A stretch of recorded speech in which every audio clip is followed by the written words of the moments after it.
The 9th chapter.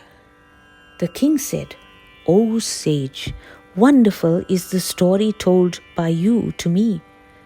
Wonderful is the glory of Devi, and wonderful is the death of Raktabija. I wish to hear now what Sumba and Nisumba, the great master Asuras, did after the death of Raktabija."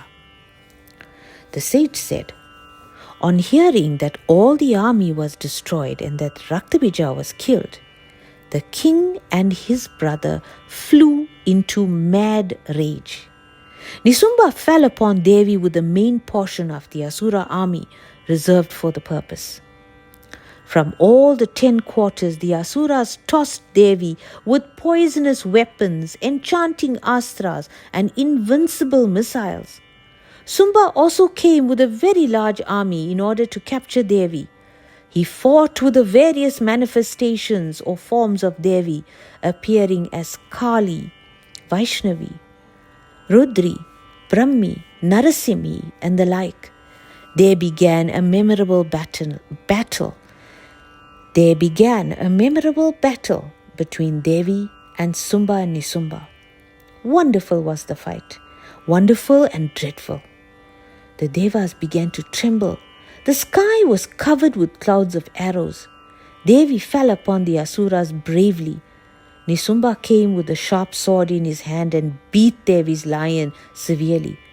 Devi immediately broke his sword into pieces with her chakra. Nisumba flew into rage and used his Sakti, Shula, and axe. But now Devi grew extremely angry and wounded Nisumba and made him lie on the ground instantaneously. Seeing his brother lying down on the ground, Sumba ran to kill Ambika. He was fighting sitting on a chariot. He came with his 8 hands full of astras and covered with them the whole sky. Devi, seeing Sumba coming towards her, blew her conch and filled the whole sky with a dreadful sound.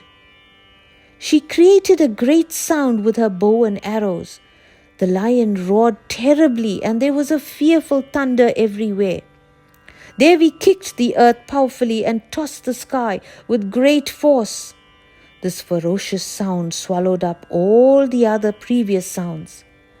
Sivaduti and Kali jumped in heroic vigor and ferocious rage. These sounds made the Asuras very angry at heart. "O wicked Rakshasa, wait, stand there. Where do you run?" said Ambika with a loud voice. "Victory, victory," said the Devas from above. The heroic battle cries of Sumba filled the entire space. Thousands, lakhs and crores of astras were thrown by Ambika at Sumba, but all were a dry straw to the divine Devi. She burnt them all to ashes. Devi, with her powerful Trisula, pierced Sumba in the chest. The poor Rakshasa fell on the ground in senseless fits.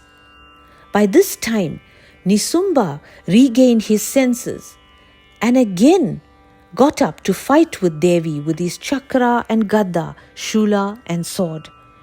Devi pierced him again in the chest, and there from the split chest came forth a ferocious demon who challenged Devi with might. Devi laughed at this and cut off his head with one stroke. Some Asuras were eaten by the lion. Some were chewed nicely by the jaws of Kali.